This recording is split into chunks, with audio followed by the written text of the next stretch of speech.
everyone, my name is Makeup by Plumtay and welcome to my channel. For today's video, I thought it would be really fun to bring back a series I haven't done in, I think it's coming up to over a year. I watched back the video and I am, yeah, do not go watch it. And that is essentially asking the question if a product is really worth it. I like to dive in specific products, mainly I suppose viral ones, to see if it really is worth it or if it's just like another hype thing. So that is what we are going to be doing. And today's product we are going to be posing this question to are the NYX Buttermelt blushes. As you can see, I do have 3 of them. I will give you my own personal opinion at the end of this. I'll go through swatches with you and I will do a wear test with you, and then you will find out my opinion, just so I don't influence or sway anything. But before we begin, I would love if you would consider subscribing. I do post a video every single week, and if you do love the Buttermelt blushes, I would love if you would leave a like. It does help me out a ton. And without further ado, let's go test out these blushes. So to begin, I just want to preface by saying I have done my face makeup. Obviously, apart from the blushes, I have done my bronzer, I've done my powder, so the only thing literally left to do is the blush. I have left the perfect space to show you the blush on my cheeks. As I said in the intro, I do have 3 of the blushes. Now, 2 of these were initially very kindly gifted to me from NYX Cosmetics. These 2 in particular, which I was kindly sent through the NYX Addicts community. I will leave a link in the description if you wanted to join the makeup community. We all love makeup over there, and you get a chance to test out free products like these ones. This is not sponsored, I just think the community and the service is absolutely incredible. So yeah, if you want to test out products, go check out that link. But these are the 2 they sent me. This blush is called Had Butter, and this is a vivid orange shade. I'm not gonna lie, when I heard vivid orange, I was actually genuinely terrified. If you've seen my first impressions video, you'll know I was very apprehensive, but this is what the shade looks like. And the packaging, it doesn't have a mirror inside of it, so it's just literally like a phone. But the one thing I can tell you about these blushes is that they do smell absolutely incredible. It's kind of like a, how would I describe it? I suppose, you know when you get those moisturizers and it's kind of like cocoa butter, sheer butter, but this one has a bit of like a, I suppose, a flowery kind of tone to it. I need to be careful, otherwise I'm going to stick my whole nose in it. And as you can see, I have used it quite a bit. No matter how much you use it, you barely make a dent in it, I suppose, which is another good point about this. The longevity of these are honestly quite good. So the second blush I have is my Butter Half. Now this one is more of a cool pink, and again, this is what the inside looks like. I think it smells the same as well. To be fair, I'm not entirely sure. But again, as you can see, it does not have a mirror, but keep that in mind because I have actually found a use for this part of it. I do think they smell the same, I'm not sure. And this last shade that I have, I actually purchased myself for the winter months. This one is called Back and Butter, and it is described as deep rosewood, and this is what the inside of it looks like. Honestly, I have used it so many times. With this blush, it's kind of like an illusion because it looks like I've barely touched it, but I can promise you I have used it so many times. So now that we've gone through all of the shades that I have, I'm going to do some swatches for you. I'm going to do them on my arm, I think is the best place, maybe my hand. I always struggle trying to find out the best angle to do these swatches. It feels so buttery and smooth. Right, maybe I'll do it on the back of my hand. So this is the cool pink one that I showed you, and that is how it looks swatched on my hand. It looks like a bit of a botched job because I have a bit of a flare up with my skin at the moment, so it's not actually textured, that's just my skin. I'm gonna stick with the first initial swatch because I suppose it shows the pigment of the product. I won't go back in and go over it. So now in with that, what was it? Vivid orange blush. There we go, that is the vivid orange one swatched. And now on to the last one, which is the deep rosewood one. I'm going to do it on top because I don't really struggle with my skin textures as much up there. Oh no, I've cross-contaminated the shades.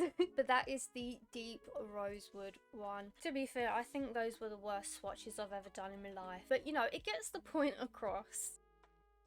So I just rubbed it, and this is what it looks like if you don't set it or anything, or have literally anything underneath it. So it is quite resilient. To test out these shades, I'm gonna do, I think, these two, this one and this one possibly, and this one on this one. If you want to see this on my skin, I have done plenty of looks, as I said, especially in the winter season. I mean, it's still winter, but you know, the Christmas period. One way I'm going to put these blushes to the test is to use different types of brushes. So I've got this one, which is a nice big massive fluffy brush. I think, yep, no, the name's rubbed off. It's the biggest fluffy one. And then this is the Real Techniques 200 Expert Face Brush, which I like to use for a blush. And this is a more densely packed one. To be fair, I like to use this in most of my cream ones, but I do use it quite often for my powder ones as well. Okay, to start, I'm gonna go in with this Cool Pink. So the one thing that you may have heard about these blushes is that they are extremely pigmented. I will back that up. I will agree with that. You have to be so gentle and careful with how much product you have on the brush. That's probably why it looks like I've barely used a lot of my brushes, because you honestly don't need that much. The hack I have discovered to combat this, I gently dab the brush into the product, and as you can see, completely stacked with colour, but then I softly diffuse it into this part, and that's why I'm not as fast that there's not a mirror, because it saves my cheeks from being extremely pink. I've got the product packed onto my brush, and let's go in on doing my blush. I'm not sure how much you can see this because my phone is always terrible at picking up light, but I do have this lovely natural hint of blush, and you can make this look so natural looking, which I quite love, or you can really make it stand out. I literally just did a Valentine's look yesterday using the red one, actually, the deeper one, and I really packed it on there. So you can go more intense or more natural, which is kind of what I've done today. This is more of a natural finish.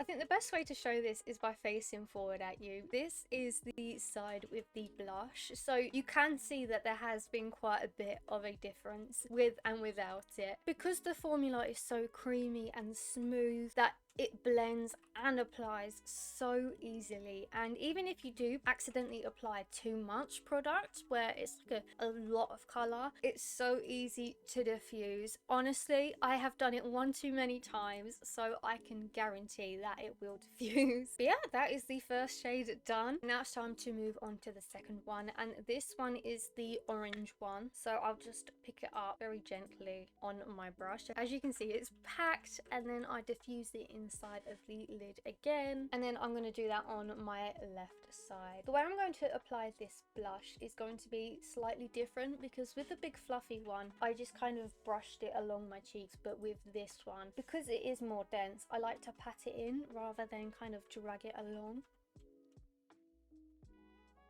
And there we go, that is the other blush. So you can definitely tell a difference between the shades, because I know in quite a lot of other blushes that when you apply shades on your face, they kind of just end up looking the same. But I find that with these ones, you really can tell the difference, and the names are what they say. So like with the Cool Pink and the Vivid Orange, they are what they are. I think out of all of the ones I have tried, this one has definitely got to be my favorite. This one is the Had Butter shade, the Vivid Orange shade, which I was not expecting, because I don't know, I think Vivid Orange just sounds like a lot, and especially with my hair color, my skin color, I just feel like maybe not for me. But it actually really works so well, and it makes my skin look so healthy. So I'd say don't let the names of the products scare you off. And on that note as well, this shade here that I keep talking about, the deep rosewood one, which is Back and Butter, it looked lighter on the website before I ordered it, and when it came I was terrified because it looks so dark, and I was really worried that it wouldn't go well with me just because of how dark it looks. But again, if you just use a light hand, or you can make it as natural or as intense as you want, it goes so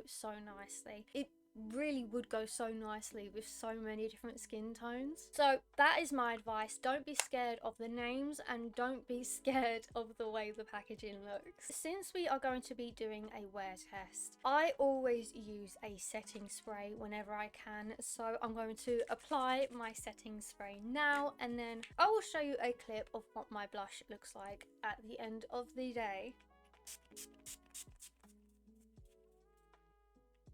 I never made that look good on camera. This is a clip I filmed of my blush in natural lighting, just so you could see the blush. Different kind of lighting other than my videoing setup. This is later on in the day. It is currently 9 p.m. and apart from my oily face, you can see that the blush is still absolutely there and shining. So I think it's safe to say that the wear test absolutely held up. This was the cool pink side, and then that was the vivid orange side. So there you go. Now we have arrived at seeing my own personal opinions of these blushes. I think you may have gathered how I feel about them. I give them my stamp of approval. I do think that they are worth it. I know that the price is a bit high. I feel like the prices are getting quite high on a lot of makeup products, but they do tend to do a lot of 3 for 2 deals. I know especially at Superdrug. I think they've got one going on at the moment. I'm not entirely sure. I honestly do think that they're so worth it. The shades are so diverse and they are completely different from one another. The pigment is there, perhaps maybe a bit too much, but it's absolutely okay and easy to diffuse. You can make them natural looking or completely intense. I'll actually whack up a picture there of my look that I did yesterday where I made the blush really intense. Yeah, what else can I say about them? They're so lovely. I'm not sure if I mentioned, but they are a powder blush. When you swatch them, they do feel quite creamy, but it's just a more of a soft formula, I believe. But they are powder blushes. But that is it from me today. Let me know your thoughts down below if you have tried these blushes. And if not, what shade are you most likely to pick up, and will you pick it up anytime soon? I would absolutely love to know. And apart from that, I will see all of you in my next one.